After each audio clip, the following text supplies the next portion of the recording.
After 3 years US నుంచి India వచ్చాము. అది అమ్మ వాళ్ళ ఇంటికి వచ్చాము. అమ్మ ప్రేమ ఎలా ఉంటుందో మీకు చూపించిన. చూడండి నా ప్లేట్ వంక.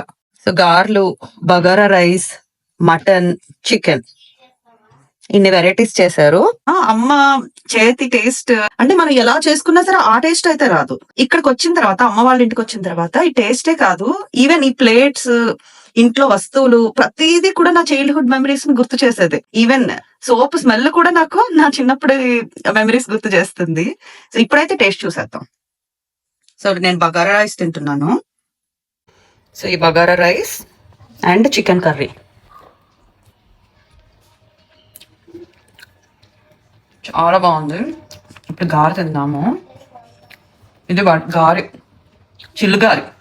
ఇది చిల్లుగారి విత్ చికెన్ కాంబినేషన్ చాలా బాగుంటుంది. Chicken gravy and chicken pieces. నేనైతే గ్రేవీతో తింటున్నాను.